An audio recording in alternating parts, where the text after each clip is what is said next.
Let me get my mic and everything together here. Everyone, this is Dr. Tameka Ellington. Welcome to another episode of Student Access 101, the podcast where we discuss critical conversations in the pursuit of equitable education for those students that are first generation. I am your host. For those of you that don't know me, my name is Dr. Tameka Ellington. I'm an educator, researcher. I'm a motivational speaker, empowerment speaker, and I'm a lover of all things educational advancement and growth. And this particular month, I usually try to do my episodes in some sort of a theme for whatever's happening in our society. And so this particular month of October is our National Disability Employment Awareness Month. This particular month, the United States celebrates and looks at the contributions of American workers with disabilities past and present and showcases and supportive inclusion employment policies and practices. And so it's important for us to look at these things because, as you know, our students, they start off as students and they go to school before they become employed. And our students that are labeled as special needs oftentimes will go out into the workforce and still might have some challenges. And so it's incredibly important that we recognize the contributions of those individuals in our society that are considered those people with disabilities or special needs, because they do make a big difference and make a huge contribution to our society. And so the purpose of the show is to discuss some of the challenges that being labeled as special education or a special needs student, what it has done to individuals, and some of those things that are some wonderful things about it, some triumphs about it, and the impact that it creates and the drive that it creates on individuals. So this show was actually dedicated to my son, as well as all of those students that are excelling past their differences to be amazing despite their physical or intellectual special needs or disabilities. You are amazing. I want you to know that. You are smart, and never, ever let anybody tell you differently. And so I am excited today. This is an episode where I get a chance to talk to one of my good friends. I've been knowing this person now for only about a year and a half, but he has shown me so much love and support, probably more love and support than people that I've known my whole life. He is a stand-up brother. He has an amazing heart, a great heart to serve others, and is always willing to share his knowledge and expertise with those individuals who have asked. And I know he has dropped some gems of wisdom on me in the past, and he continues to drop wisdom to those that are interested in hearing. And I met him when I began this venture, this new life endeavor of mine called Empowerment Speaking. He is one of my brothers in the Next Level Speakers Academy Elite program, which is headed by our coach, Jeremy Anderson, who's a veteran speaker and who has helped to transform the lives of myself as well as many other people. And so it's my absolute pleasure to introduce my brother, my friend, Mr. Brad Butler II. Welcome, Hey, welcome, Brad. hey, thanks for having me, sis. Yes, thank you for coming. It's wonderful to see you. And I just want to say, congratulations again on the baby. You just showed me his picture. He is amazingly beautiful. He is so handsome. Congratulations. Is this you and your wife's first baby? Yes, yes, it is. Yes. Oh, wow. I'm sure you guys are just overjoyed. Man, I can't even explain it. I mean, yeah, you pray to find the woman, your soulmate, the person you're gonna be with for the rest of your life, and you find that, and then you pray that they'll want to be married to you one day, and you get that part of it, and then Yes. you pray that one day you'll be able to, expand your territory, right, Yes. and multiply, right, Yes. and then that happens. And you're just like, wow, what do I really have to like complain about? What do I have to, Mm. you know, stress about when my dreams have come true, so at this point on, it's just it's an overflow.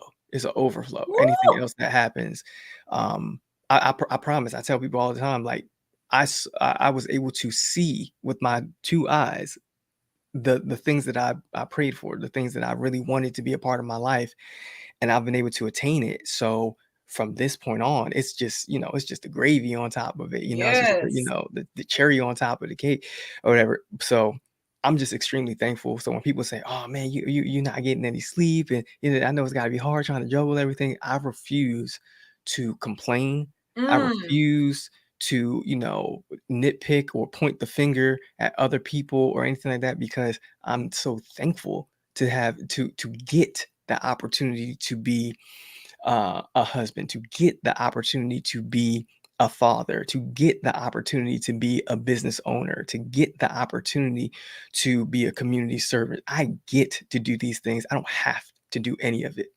mm, mm. And all of it is in God's will and God's blessings. Absolutely. And so it is so important that we understand, no matter where our life takes us, that everything that we get to experience is all through God's will and blessing. And, having the opportunity to say that everything that you've asked for, you've been able to get is outstanding. Hmm. Absolutely. Lots of people don't get to experience that, or at least they don't put themselves in a position where they can say, I've been able to accomplish all my goals.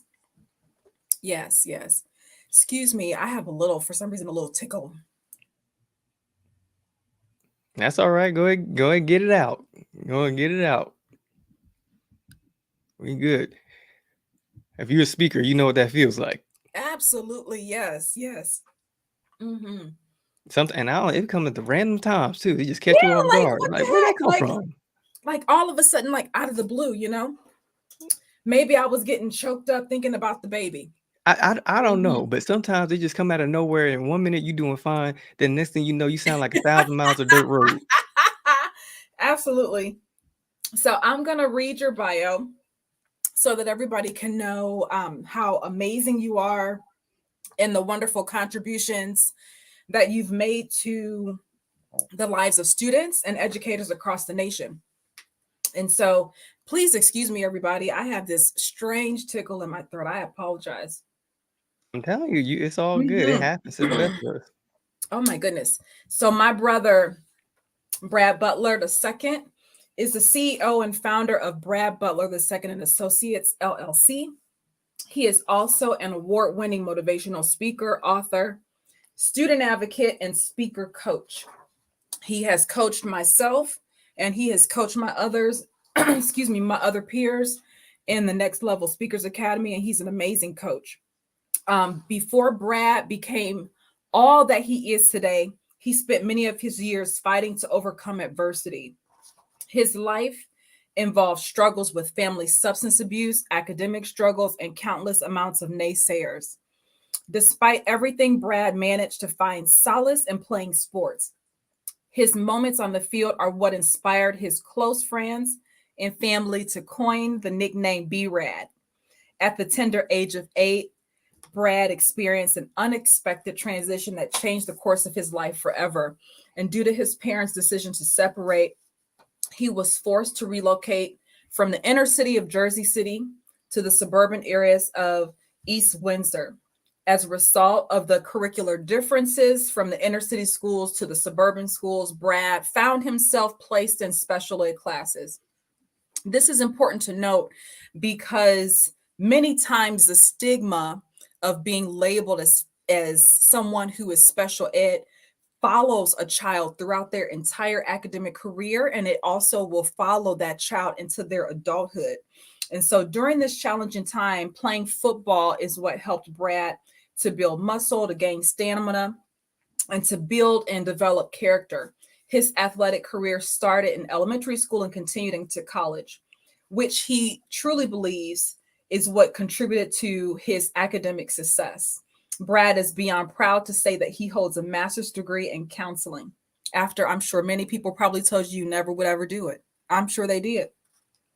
Brad discovered his passion for speaking and birthed his personal brand, Be Rad Inspires.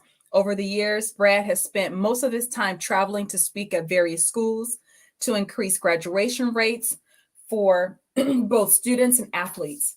His primary focus is to help individuals recognize their gifts, put forth their best effort, and take advantage of their opportunities despite what life throws at them. Each day he lives motivated by his own motto: make your next day your best day. My brother B Rad. Yes, welcome to Student Access 101. Thank you for having me. Yes, yes, yes. So tell us a little bit more about your growing up. What was life like for you growing up in Jersey City? From, as much as I was able to remember, and the funny thing is, my mom's like, "Wow, you actually remember way more than I thought that you would remember." Um, uh, you know, I, Jersey City, right? Yeah, Urban yeah, community, yeah, Martin Luther King Drive, you yeah. already know. Like, I don't know why we do our legend like that, but every street named after Martin Luther Uh-huh. King, we just don't do right by him, Yeah, right? yeah. So, public schools, all that good stuff. It's a crime, riddling the city. It was not unheard of, for gunshots and all that. People Mhm. drunk and strung out on drugs on the streets. Like, these are the things that I experienced. And, family members being strung out on drugs was nothing new. Alcoholics, things like that, and poverty, not having all the too much lights getting cut off, things like not having hot Mhm. water, you name it, we dealt with it. Yeah, And when you're that young, that's all you know. So you don't even yeah, know that anything is wrong until, you're exposed to other things. yeah. Um, One of the biggest issues that we dealt with within my family was that my mother and my father were drug dealers, very popular drug dealers, did Mm, very well with it. yeah, So well that my father owned 3 blocks in Jersey City, took over 3 entire blocks. And then from there, they decided, they needed to get out of the game because my father got into some trouble and, he had to do a bid. So he did a couple years, got out, decided he wasn't going to go back to jail because he didn't want to be away from the family, didn't want to be away from me. I'm his only son. Um, and then they just started on the, 9 to 5 path, straight and narrow. And it caused some stress because, yeah. they weren't used to doing it that way. My father has Mhm, minimal education, so there weren't a whole lot of job options available for him. mhm. Um, and because of the stress of, not having the finances that they used to have and being able to take care of things like they used to be able to take care of it, they kind of, fell victim to heroin. So they became Yeah. heroin addicts. Mm, And they dealt with that for years, being like the black sheep of the family, moving from place to place. I remember living in a shelter, at one point with my mom. And then, of course, if you live in a shelter, it's just me, my mom, and my sister. My father can't stay there because no yeah, grown men are yeah, allowed there. yeah, Um, yeah, and it's just little things like that that you just stay stuck in your mind. Like, I remember my father going through withdrawals. I remember being with my mom at the AA meetings, because there's no one to yeah, babysit me and things like that. These are all things that were just going through my mind and I was exposed to and I saw, not really knowing that these weren't the norms. Like, this isn't yeah, what it's supposed to be like. yeah. And but my mother, my father, they were able to, get their stuff together, and they said, "Hey, listen, we got ourselves in the situation, we're gonna get ourselves out of it." So from there they decided to clean themselves up, get clean of the drugs. My mom going to the AA meetings, my father went cold turkey. He literally just locked himself in my aunt's Wow, attic and just kind of sweated it out of his system. So the wow, cold wow. sweats and throwing up and all that, he just Mm, went through it and got it out of his system. And then from there, once they got clean, my mother and father decided it would be best for them to separate. So I went with my father to the suburbs of East Windsor with my grandparents. And yeah, about 2 weeks into the school system, that's how I ended up, being in special ed classes because the curriculum was a yeah, bit. yeah, absolutely, absolutely. Wow. A major part of your story is centered around this whole idea when you talk about, being in special ed and not liking school and what that did to you. Can you talk a little bit about some of the challenges that you face academically and socially because of being placed in special ed? Yeah. So the biggest thing, I think the biggest uh, area where people get things misconstrued is that they thought that I hated school because I hated schoolwork. That Mm, wasn't it. I mm. hated school because I hated the way that people made me feel in school. Wow. Yeah, Wow. that was the thing. I hated feeling like I was less than. Uh, Mm, and I'd never felt that way before. When I was in yeah, Jersey City, I was just a student, and if yeah, I was struggling a bit with my grades and stuff like that, then okay, you know how it was. You do summer yeah, school real quick, and yeah, then you yeah, back on track, and you're fine. yeah, But when they automatically decided that, hey, we're just gonna go ahead and put them in special ed classes, that was the only time in my life that I felt dumb. mm, I felt like something was wrong with me because I was like, "Well, what mm, did I do wrong? I yeah, I I don't understand, like, I'm trying to do the work to the best of my ability, but I can't do something that I've never been taught." yeah, So I remember one thing that stood out for me is that when I went from, Jersey City to East Windsor, one of the things that they asked me to do when I got there, and I was, really young, probably about, like, 8 years old when I got there, is like, "Oh, can you write down the months in order?" So January, February, March, April, May, June, July. I was yeah, like, "I know the months, but I actually didn't know them in order." yeah, I really didn't know them in order. No one ever asked me to do that. yeah, yeah, yeah, yeah, Like, no one ever asked me to do an order, so I was like, "I don't think I can." I was like, "I've never really looked at them in order." Like, I it just one of those things, it just never even crossed my mind. It yeah, just never happened in school, it was just one of those yeah. things. And And then you're they a were like, kid, and you're a little kid. I mean, so kids aren't gonna their sense of time is gonna be different than everybody else's sense of time, you know? right, 'cause Mm, I vaguely remember, when I was younger, how I got my birthday confused with my sister's. mm, Like, when I was a little bit younger than 8, it was yeah, like 'cause my sister's birthday was in March, mine was in April. yeah, So, when it was my sister's birthday, I was like, "It's my birthday," and then she's like, "No, no, no, it's my birthday." I was like, "Oh, mhm, dang. Oh, so I gotta yeah, wait till next month?" They was like, "Yeah, yeah, next month yeah, is your yeah, birthday." That's how I uh-huh, always remembered and knew yeah, her birthday was March 14th, yeah, yeah, and I knew mine was April 5th. Oh, okay. yeah, Oh, got yeah, it. But mhm, no one ever asked me to just, rattle them out in order, and it was almost like you ever had one of those situations where you feel like somebody's trying to catch you, like, off guard or get you to slip up, get you to mess up? Because then it was like they were asking me different questions and different things, and it's just like, mhm, "Nope, you can't do it." I was like, "Wait, if you teach me, give me a chance to learn it, then I yeah, can give it back to you." But they didn't do that. So, needless to say, I ended up in special ed classes, and as soon as I got in there, I knew something wasn't right.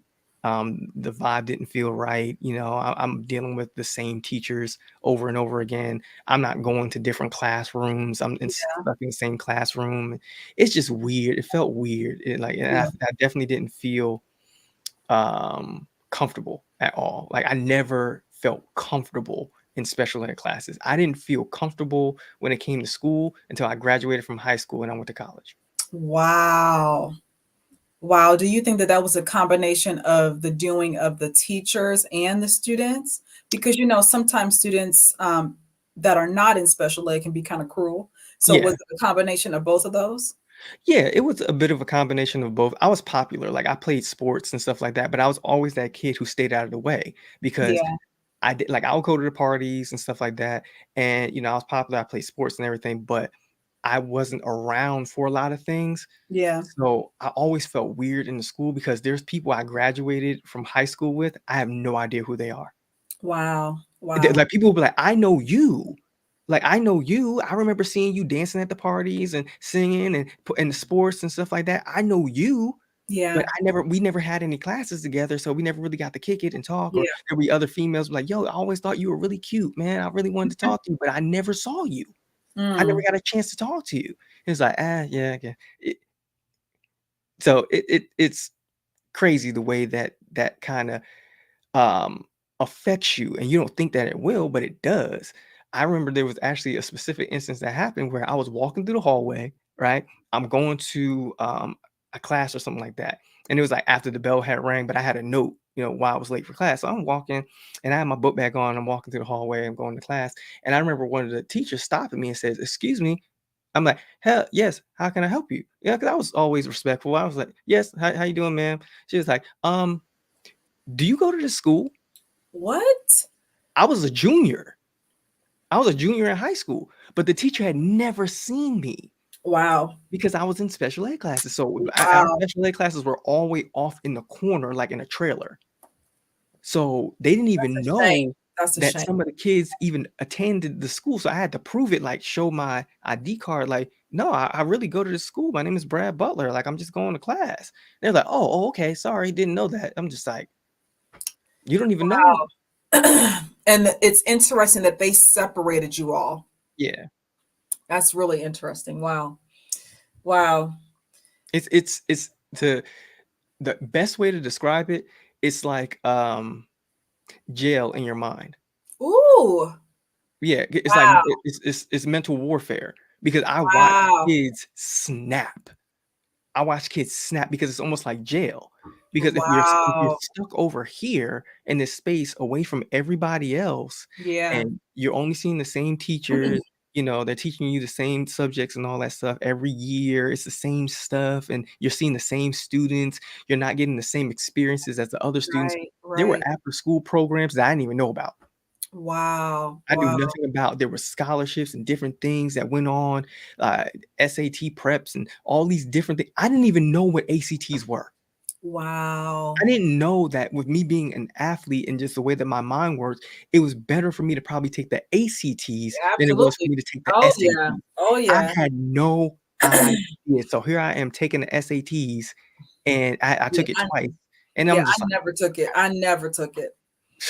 Yeah. Yeah. and Wow. And I only did it because I was told that's what you do. If you wanna have a chance to get into college, then Yeah. you take the SATs.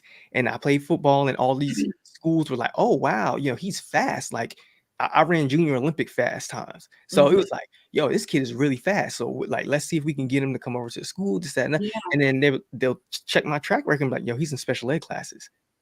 You're not earning any college credits.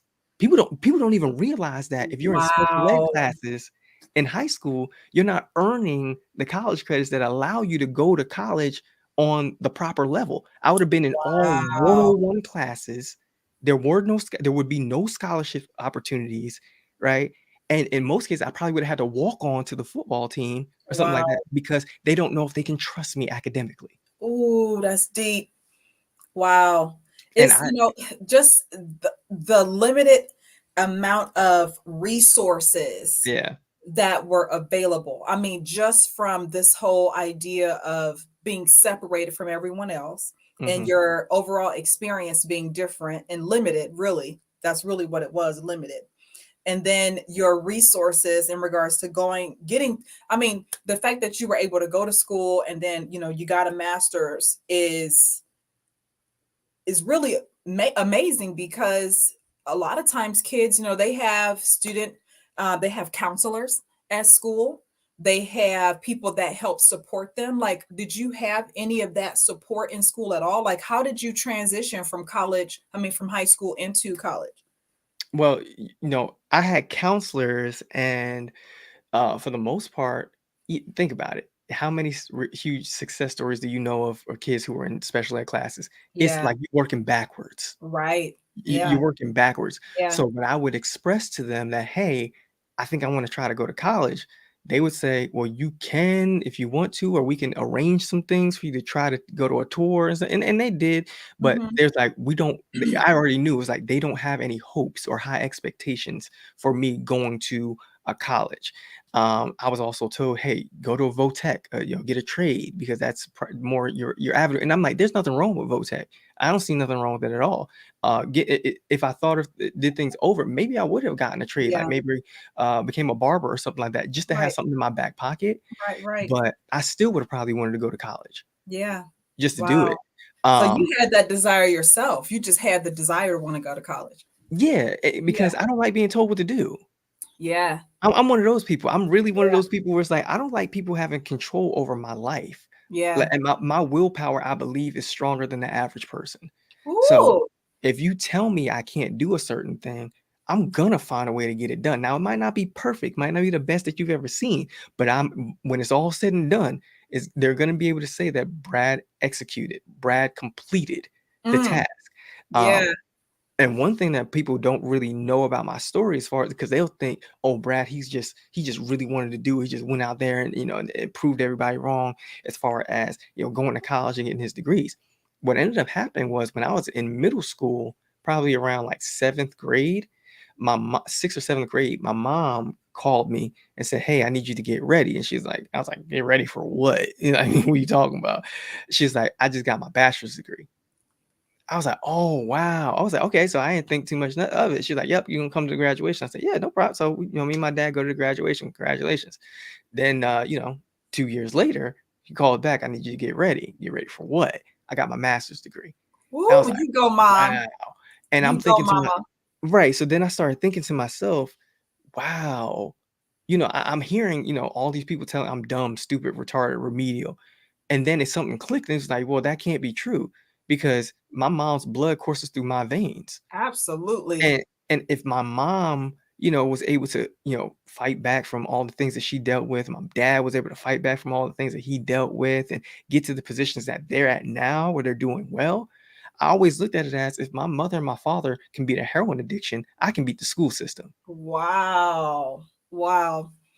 Mm, Like, it's not something that wants me dead. It might be hard, and I might be, okay, everybody else might be running a 100-yard dash, and I'm running the steeplechase, but I mm. can figure this thing out, and I'm Yeah. not gonna sit here and cry and whine about the situation and not do anything about it. Now, mind you, I had my days when I had the breakdowns and I struggled and, I cried because it's just like there's a difference between I can't physically do something. I'm not physically capable of doing something like when I played a sport. It's like, okay, I can't jump higher than you. I'm not faster than you. I'm not stronger than you. It's something completely different when you feel like I'm mentally not capable Wow. of learning a thing, attaining a certain thing. I have a mental like limit, a mental glass ceiling on my life. And the crazy part about it is it was a limiting thought that I put on myself. It was nobody else. And I just Mm. believed what everybody else was telling me that I was capable of. Once that situation happened with my mom and she got her master's degree, you couldn't tell me nothing. I know that's right. What you dealt with is something that I talk about often when I do go to schools and I do teacher professional development programs and things. I talk about something called self-fulfillment prophecy. Self-fulfillment prophecy is a theory that was developed back in, I think, like the 1940s by a sociologist named Robert Merton. And so basically what this theory says is that teachers, they will have an opinion about a student, right? There will say the opinion is the student can't do it, right?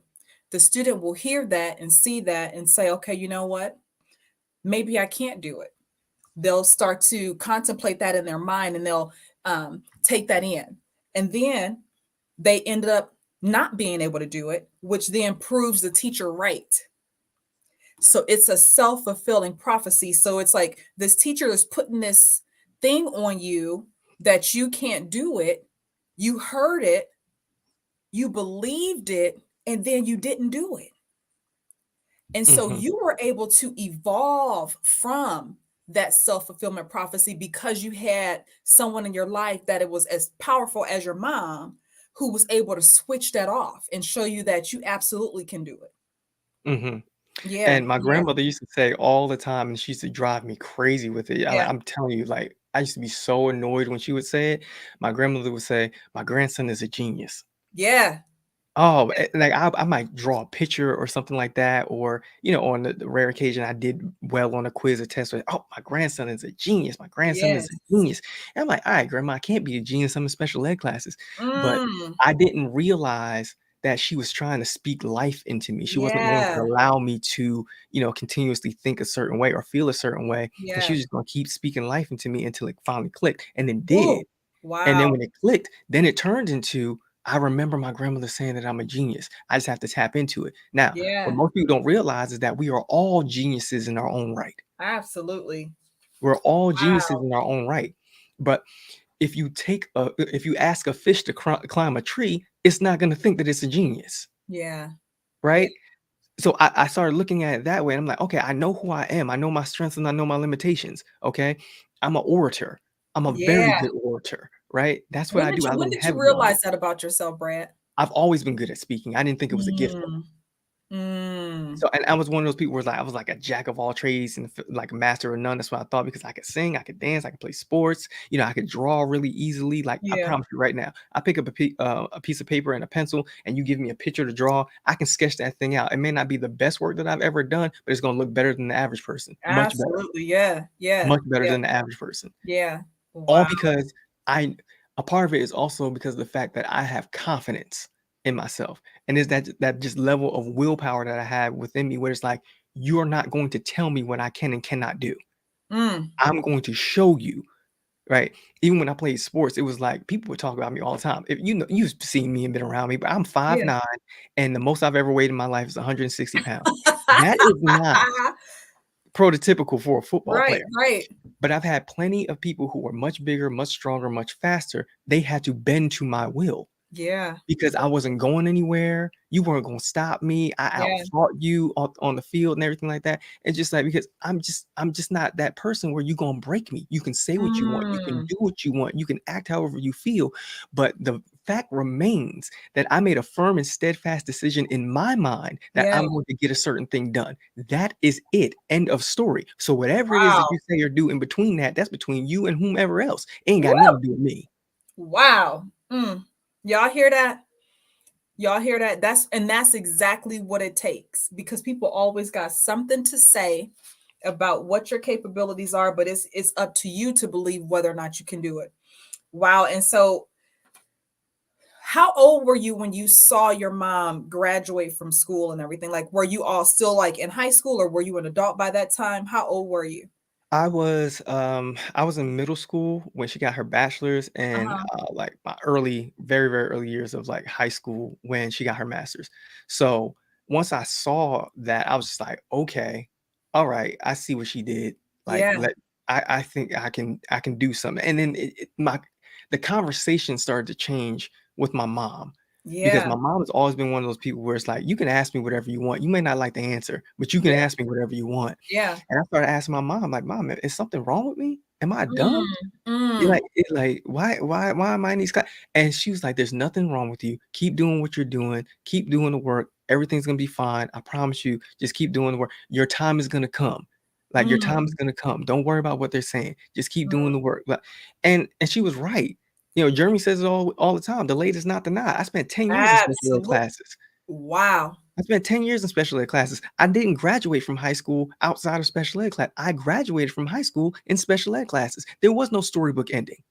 Wow. There was no storybook ending there. But Wow. here's the thing. I could have quit right then and there and be like, okay, it's over. I'm whatever. It just is what it is. I decided 2 weeks after I graduated from high school, I'm going to Mercer County Community College. Mm. I'm just gonna start there. Okay, I gotta take one-on-one classes. I'll do what I gotta do. And one of the things that I did was I was a part of the EOF program, and at the time they said you can take as many classes as you want. So I Okay. was like, Tell okay, us all yep, EOF. yep. Okay. Team EOF, trio program, Upward Bound, McNair program. The all Yes. y'all. I'm shouting Yes. all y'all out. Yes. Yes. Yes. Yeah. One of my guests is actually the director of EOF.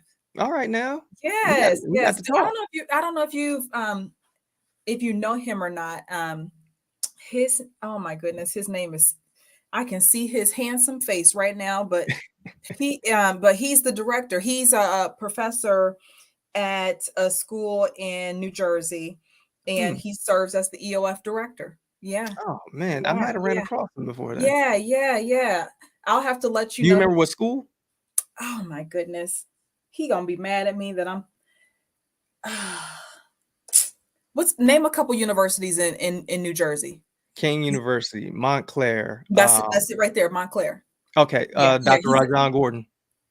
No, yeah, it's a black man. Yeah, Dr. Rajon Gordon. You said trio, right? I mean, no, wait, no, EOF, right? EOF. Yeah, That's EOF. right. Yeah, that's Rajon Gordon.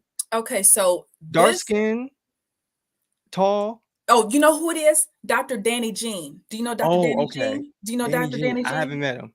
Okay, yeah. Dr. Danny Jean. He is an amazing man. He actually has this Facebook following called Finished. It's for students of color, black people Hmm. that are working towards completing their PhD. So he has this huge platform. I think it's like maybe 10,000 people on his Facebook platform, all for PhD students that are working through getting finished Right. with their PhD. But yeah, he's an amazing man. But yeah, he's a I think he's a dean at Montclair. Okay, Montclair. Okay, Yeah, yeah, Montclair. Yeah. yeah, Okay. yeah, yeah, yeah, yeah. Dr. Danny Jean. Oh, well, you gotta connect us then. Yes, I will. I will. So, what's fascinating to me about your story is that you had such an adverse experience in school, but now you've taken that adverse situation and turned it into this thing of empowerment where Mhm. you're able to now go back into the schools and tell the students about your experience and really empower them. Like, how did you get to that point? You said that you were always a good speaker, but how did you realize that you were an empowerment speaker? Um, so okay, I know I speak at schools and universities and I do corporate work and things like that. And it took me some time to get to this point, this actualization or realization that the theme or the premise behind what I do is hope is my superpower. Yeah, Hope it like forget all the other stuff. You can forget about the degrees and all that. Forget that. Hope is my superpower. Hope is what sets me apart. My yeah, ability to instill hope in others. Because when you get to the point where you have hope and you really believe that a thing can happen, it changes you. Like it turns mhm. you into a superhuman being that Woo! you can't be stopped. Once and it happened when I was in high school, right? I had 2 teachers. I didn't have a whole bunch. I had 2 teachers that instilled some hope in me. Laura and Glisa, Felicia Alexander, 2 Caucasian females that said, "Hey, this kid is trying.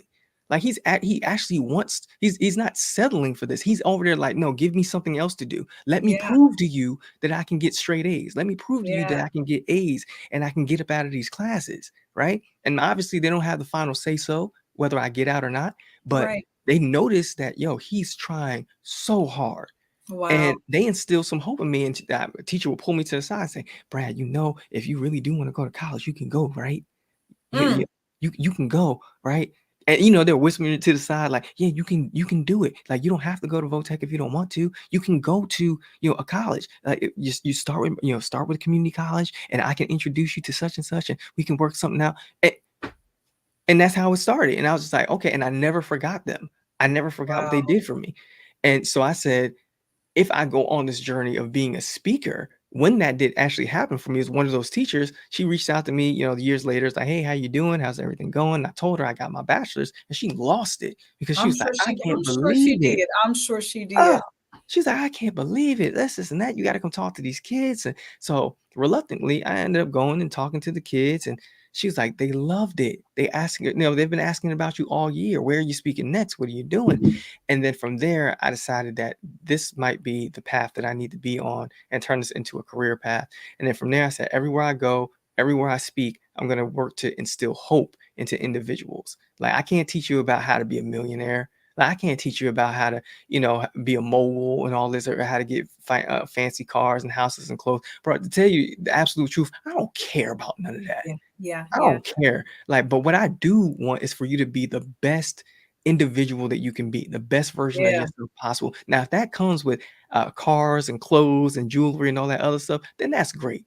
But as long as I know that the message that I gave to you instills hope in you and it helps you to become the best person that you can be possible, I'm good. It's so interesting how this thing called motivational speaking or empowerment speaking, how it just kind of like catches us off guard. It caught me off guard, and from what you're telling me, it caught you off guard. You would have not thought that this was what you would have been doing because I know for sure I did not realize that this is what I would have been doing. I'm supposed to still be working at some company designing somebody's clothes. That's what I'm supposed to be doing. But when it catches you off guard, it's like you can't take it back. Right. It just once it gets into your spirit and you know the impact that you can have on other people, it just takes over your life. It Hmm. really, really does. It really does. Wow. And so, in your opinion, based on the experiences that you've had as a student in special needs or special ed classes, what can you recommend that schools do to better support those students? Access. They need the same amount of access as everybody else, and I Mm, don't know how they can do it, but they gotta find some yeah, kinda way yeah, where it's a seamless transition and you can't tell that these kids are, in special ed classes and they're yeah, just treated the same as everybody else, yeah, because when I was in school, it was clear. It was yeah, clear, like, they yeah. literally segregated us, to Mhm. another area, and it was one of those moments where, I think every kid in special ed probably had the situation that happened to them where you sitting in class and you going through your day, trying to get through it and everything like that, and then somebody a student comes walking through the door with a note for a teacher, and they're a standard teach in standard classes, they're in standardized classes, and you see them and they see you, and they be like, "What are you doing in here?" And you like, Right, right. "Man, now they know." Yes, yes, yes, yes. The And that secret's out. yeah, and that has led to Mm, many faces being punched because, yeah. now that's, something that they have in their arsenal that they can use against me. So, we get in an Mhm. argument or something like that, and I'm winning the argument, then the first then that gut punch is, Yeah. "That's why you in special ed class, you retard," Yeah, and then it's yeah, like, yeah, "Well, yeah. I don't have a comeback for that one, so I guess I'm just gonna have to uppercut you." Oh God, kids can be cruel, cruel, cruel. They really can. Yeah. One thing that I can say though, nowadays in Akron Public Schools where I'm at, my son is also considered in special ed. He has what they call an IEP. Okay. Mhm. I have IEP. Yes, yes. And so what I know for sure is that those children are in classes with other children, but then they get them like they pull them aside for some extra reinforcement learning or some additional learning. So my son gets to be in class with everyone else. So he doesn't get segregated. I don't think they do that anymore. Hopefully that's across the nation, but in Akron Public Schools, they don't do that anymore. And that is absolutely the truth because it's a built-in stigma. Mhm. It's a built-in stigma. It really Yes. is. So I took it a step further. Yeah. I'm a like a what do they call it? Man, extremist, right? Okay. So I said, if I'm gonna do this and be a part of this, this lifestyle, be a speaker, I gotta learn, as much as I can about the educational system and everything that Yeah. goes on. And so I quit my job. I left. I left the job that I had that was paying very well, and I decided to be a paraprofessional because Mm, I knew my aspect of things as a student, but I didn't know the aspects from or the view of the educator. And mhm. I started working at these schools, like these public schools. I was in Trenton, working out there. And when I tell you, it's just an eye-opening experience when you see all that the teachers have to go through. Some of them weren't trained to teach a certain subject. They're paying them more, just to teach those classes, and they're teaching math and science, and they went to school for English and writing. Mm, They're just giving them a textbook, like, "Well, just read it, just read through the textbook," and then you have the No Child Left Behind situation, yeah. and the kids they catch on to the fact that, the first 2 quarters of the semester, they can't be failed. They can't get a score anything less than Mm. 50%. Oh, No, wow. they're like, Wow. "So they don't have to do any homework, they're not gonna do the quizzes, they're not gonna do the tests, Mm, and then they'll do just enough work, for the 3rd and 4th quarter for them to pass with a C and get out of there, or pass with a D and get out of there and go on to yeah. the next grade." And what happens is it causes a habit so that when they get into high school, then they're 17, when they hit 17, then they're gonna come to them and ask them a question, "Hey, do you still wanna be in school?" And then, being young and dumb, they'll be like, "No, I don't wanna be in school." And, "Okay, sign right here." They sign right there, and now they have officially dropped out of school, and they no longer count against the school's bottom line with the students, not Wow. meeting the requirements. Wow. Wow. Wow. Wow. Wow. Mm. And that is an example of a school to prison pipeline, Ooh. because Wow. we already know that if a student is not able to read by the time they're in 3rd grade, Yeah. on level, the likelihood is that they're going to go to jail. Mhm. Right? Because think of it, if you cannot read, then you're gonna avoid everything that has words for the most part. And Absolutely. so when you get of age, when it's like it's time for you to start, working, get a job, what's the first thing you had to do to get a job? You got to Fill look out a it job up. Yeah, application. application. Yeah. So if you can't read it properly, if you can't comprehend it properly, you're just, I'm not doing this. And it's like, well, what can I do that doesn't require me to have to read and understand and comprehend properly? Oh, well, Mm, I know numbers. Numbers are pretty easy. It's pretty cut and dry. So yeah. I'll sell drugs. Wow. I'll sell drugs. Yeah. Okay, so a dime bag, a nick bag, all right, this much Right, to right, re-up, right, whatever. right. I can do that. Okay, I'll do that and make my money there. And then you get pinched and you go to jail and then you get a public attorney and you didn't read the documentation. And this Mm, it's a domino effect. yeah. It's, Yeah. it's, it's a huge domino effect. So it's like, okay, I'm going there and I'm telling them, you need to get it together now. I know that's right. Yeah. You got to get it together now because my thing is, I don't care what your dreams are, what it is you want to do with your life. I'm never that guy to tell you you can't be an influencer or you can't do this or you can't, I don't know, whatever it is that you want to Yeah. do. Yeah. You want to do TikTok and you want to dance, fine, do your thing. All I'm saying is let's make sure that we intertwine your education with your dreams so Yeah. that they support each other Yeah. because it's terrible. Okay, you might have all the talent and the skill set in the world to go to the NFL, but you get there and because you don't know how to read your contract, Oh. now you're wondering why am I out of the league? Or you don't know how to count your money properly. Oh, why don't I have any money? Mm, Because you don't have basic skills. You don't even have the basic soft skills, reading, yeah. writing, basic mathematics, and comprehension. You don't have those areas, so you can't sustain a thing. You might attain a thing, but you can't sustain a thing. Yeah. That's the problem. So I come in and I approach it that way. And then when I deal with the educators, it's just opening their eyes to recognize that, yo, in most cases, there are Caucasian females who are not from that community that are working within the urban communities and do not understand how to communicate with these students, not because they don't want to or because they're racist or they hate them, but we tend to shy away from things that confuse us. Absolutely. Wow. So that's Wow. my thing. When I go to the schools, it's not a beat up session. It's not you got to change and you got to do better and you got to. No, they literally don't understand. They don't Yeah. get it. They don't know why are you sagging your pants? Why are you dressed that way? Why they don't understand because Yeah. their culture tells them not to do those things. So they Yes. don't Totally understand why different. your culture is doing this. And Yeah. because it's not like it's anything that's helping you, right? So they're like, we just don't get it. So I'm going to tell you once or twice to change this or do this better. And if you don't do it, then I'm just going to ignore you. Hmm. And I'm just going to let you go and do whatever you're going to do. And if you disrupt my class or do X, Y, and Z, then I'm going to kick you out of my class. Wow. And you get suspended. And Yeah. it's a domino It's effect. yeah. Yeah. So that's why it's about when I go and I speak to the educators, it's about helping the educators to connect with the hearts and minds of their students. Forget everything Absolutely. else. They're humans. Let's start there. Yeah. Yeah. I talk a lot about trust Mm, in my presentations because it's so important that the young students that they know they can trust their teachers because if they don't think they can trust them, they're not going to want to do any work for them. They're not going to want to have any kind of connection with them. If they don't feel like they can trust, then I mean, and I've seen it time and again, especially with me being an educator, even in college. If those college students don't believe that they can trust their professors, they're not going to do the work for them.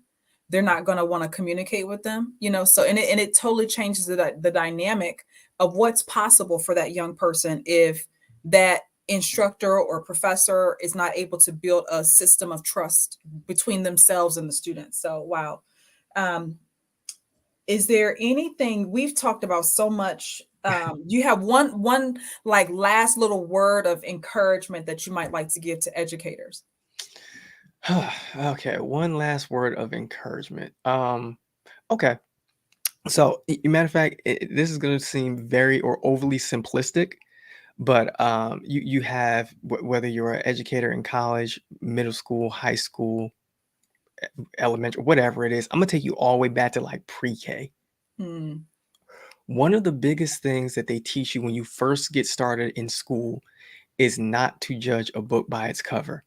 And it Yeah. seems like right after pre-K and kindergarten, we get past that phase, they stop they stop focusing on that. Like they forget Yeah. all about what they taught us. Yeah, I Yeah. remember, you remember being in class and them saying, oh, well, don't judge someone, by the way that they look. Everyone's different. Everyone, different shapes and colors and stuff like that. And then it changes. I don't know exactly where or when, but it changes. And the students stop looking or being cute to the educators, and they become, I guess you would say a stereotype at some point. Wow. And when that happens, they already have their own Yeah. process of the students and who they are and what they could be, or their potential or limited potential, whatever it might be.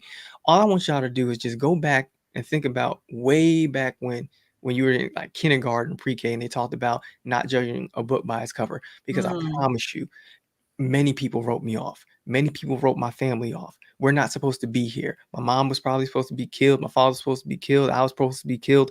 All mm, of this was mm, supposed to happen. I'm not even supposed to be here. I'm supposed to be, technically, I'm supposed to be a statistic, right? mm. I thought the most that I could ever do with my life is be a manager at Verizon, Yeah. right? And I limited myself. I had limited beliefs about what I could do, and because of what other people thought about me. Wow. Right? It was so deep that it even affected my relationships, Yeah. because it was like, you think I'm dumb. You don't think I remember what you said, or this, that, or the Mm. other. It's because I told you I was in special ed classes, and you're using that against me. Ooh. Mm. See what I'm saying? Like, Wow. it's a sickening thing in your Yeah. mind. You're sick. So that's why I had to, go through, getting my master's in counseling, so I can detox some of that from my own system, Wow. Wow. Wow. Wow. and realize, like, Brad, it's that's not what it is. It's you. You Yeah. think that, right? You have these. Some people have daddy issues. I had mommy issues, Yeah. where it was. I'm telling you, it goes deeper than what you think it is with these students. If you're an educator listening to this, there's Mhm. trauma that some of these students are dealing with that you had nothing to do with. It's not your Yeah. fault, but Yeah. you have to sift through some of that in order to be able to connect with their heart and their mind. So for me, Absolutely. it took me a long time to realize that I had mommy issues. It was Mhm. the fact that my mom separated from my father, and I lost the person who was the nurturer in my life. And then I went on in my life believing that the female teachers who came into my life, who were around me, that they were liars and they were going to leave me like my Ooh. mother left me. And the Ooh. relationships that I had with females, I didn't believe you when you told me that you loved me, because you were going to leave me like my mother left me. Ooh. And my Deep. grandmother left me, and my sister left me, and you're not gonna be there. And when I Ooh. need you the most, you're not gonna be around. So I might as well just break up with you now. I'd rather just tell you I don't Ooh. need your help now. I'd rather just tell you to leave me alone now, and I'll just do it on my own. You know, Jesus Christ, Brad. It's such an amazing. I'm even more proud of you than I was before. Ah, Just hearing what you've been able to transcend from. You know, wow. Here I am getting choked up again. Excuse me. But is there anything that we did not talk about? Excuse me. no, for the most part, I think we pretty much covered everything. If the people need me, I'm not hard to find. Yes, I'm gonna.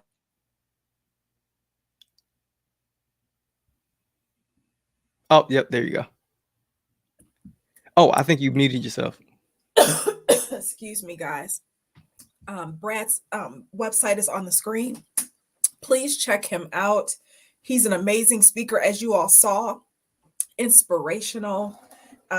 Just has a lot to be able to talk about, and is very transparent. I think one of the amazing things about great speakers is their willingness to be transparent Mm, and to be able to share their experiences, because, and I honestly too, the trauma that we face, I truly don't believe that it ever leaves us until it leaves our mouth. mm, mhm, Once we are able to allow that trauma to leave our mouths, then it can leave our mind, it can leave our heart, it can leave our spirit, because we've gotten rid of it.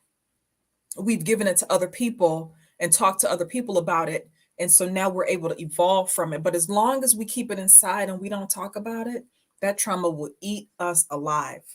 It will eat mm. us alive. And so I thank you for, wanting to be transparent and wanting to share your story, with me, with, the rest of our brothers and sisters in the world. So I thank you.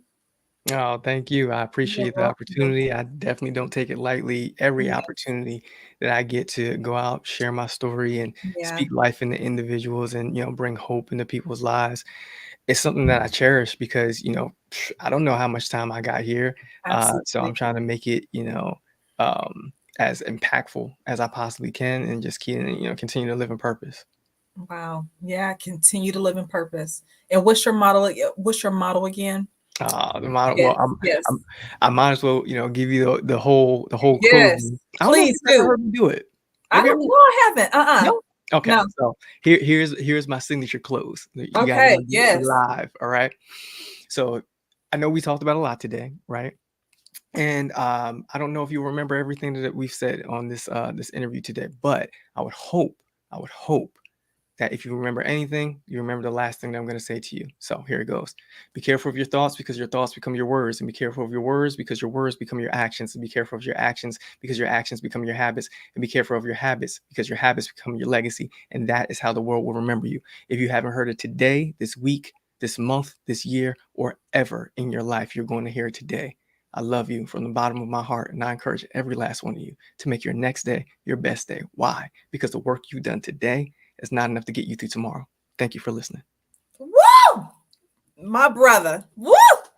Yes, yes, yes, yes. That was beautiful, Brad. Thank you so much. No, thank you. Yes, thank you. Thank you for everybody who has been listening. We're going to continue on with the program, but um it was an honor to get a chance to talk to you, and I don't know why it took me so long, and thank you for like pushing me to get you on here. I mean, it's interesting, like whenever we have people that are close to us, sometimes we don't see them. Does that make sense? I get you. You know Yeah. what I mean? Like when they're close and we see them all the time, we don't see them. And so I'm glad that you helped me to see. And I'm so happy that that you did that for me. So thank you. And the value is amazing. Thank you, bruh. Man, anytime, you already Yes. know. You can call me anytime you need me in any way, shape, or form that I can help. I'll always be there for you. If there's anybody in your network, anybody, Yes. who needs somebody like myself to come out and do work, just point Yes. them in my direction and I'll be there for them. Absolutely. Absolutely. Have a good night, bruh. Thank Yes, you. sis. Bye. All right, everyone. He is so amazing. I'm so happy I had a chance to talk to him today, but this is the part of the episode where I dive a little bit more into the research, and the reason why that's important is because, as I said before, I am an educator, I'm a researcher, and I truly believe that any topic that I talk about on this podcast really needs to have some research that backs it up a little bit. And so today's research that I'm going to be sharing with you comes from the Special Education Definition, Statistics, and Trends by this author here on the screen from Education Week. And some of the things that she published was talking about the fact that about 14.5% of public school students are serviced by Individuals with Disabilities Act, and that the number of those individuals, of course, varies by race. So, according to this statistic, white students are about 14.9%, Black students 16.8%, Hispanic students 14.1%, Asian students about 7.6%. And I think that's so interesting. That's such an interesting statistic. Pacific Islander students 11.6%, American Indian and excuse me, Alaska Native students 18.6%, and two or more races 15%. And really, what this data is telling us, that what's really interesting about this is that Education Week also used stats from the National Center for Educational Statistics. And what they found was that out of all of the physical disabilities, quote unquote disabilities or special needs, as well as language disabilities or special needs, the only category, and I want you guys to wrap your mind around this, okay? The only category out of all of the special needs that our students may have, physical, special needs, be they have a physical disability or something like that, or they have a speech impediment or something like that, the only quote unquote disabilities or special needs that were ranked the highest, that were above white students, were intellectual disabilities and learning disabilities, which to me shows that, and again, statistics definitely talk about this, other research talks about this, about the fact that our students of color oftentimes are overdiagnosed and over-identified as being special needs, as being learning disability. And as Brad mentioned, a lot of times those students get wiped out. They don't have the same access as everyone else. And so it's really, really interesting. That statistic is so interesting to me, that our students of color, out of all of the disabilities, the only disabilities that they rank higher on are those that are intellectual disabilities and learning disabilities. You guys need to check out this article.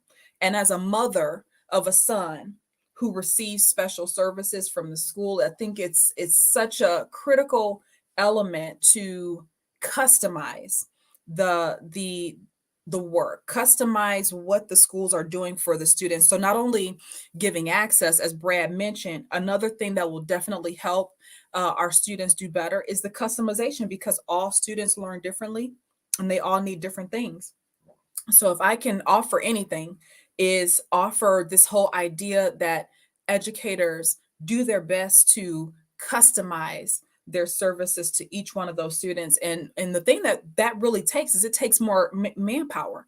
It takes more students having access to more educators in the classroom, so that the teachers aren't bogged down and having to take care of all those kids. But that's all I'm going to say about that. I mean, it's really critical that our students with special needs have the services, have the support that they need, and have the access to all of the resources and all of the experiences that schools are able to give. And so this particular episode of Student Access 101 was brought to you by my new book, Your Superpower Workbook. This particular book was written to allow those that are readers and the audience of my first book, called Make for Your Superpower. It's a way for those individuals to be able to go a little bit deeper into some of those concepts, and really to be able to walk through those and meditate on some of those hard questions that we really need to ask ourselves. Asking ourselves questions about our own self-worth, about our relationships, and how we can work through those things. And so if you are interested in that book, the book is available on Amazon. Please go and pick up a copy. You will not be disappointed. If you've loved Make Fear Your Superpower, you will even love this book even the more. But it is going to challenge you. It is going to make you think in a different way. It's going to make you really contemplate who you are as an individual. And that's my goal as an empowerment speaker, as someone who's dedicated her life to making others better. And so that's what I do. But I just want to thank you all for listening. Thank you for joining me this evening. If you have enjoyed this episode of Student Access 101, please like it on Facebook, LinkedIn, YouTube, leave a comment. And don't forget to subscribe to my YouTube channel. Also, too, those of you that have circles of individuals that you think will be able to benefit from this show, please share it with them. And don't forget that together we can change the trajectory of equitable education for our underrepresented students. This particular podcast is all about serving students that are underrepresented in a variety of different ways, right? Today we talked about special needs and disabilities as as an honor to our national month of October, that is Disability Awareness Month. And it's so important that we always empower, that we educate, because there is no success without student access. Peace and blessings, everyone. Thank you so much for being with me this evening. Have a good night.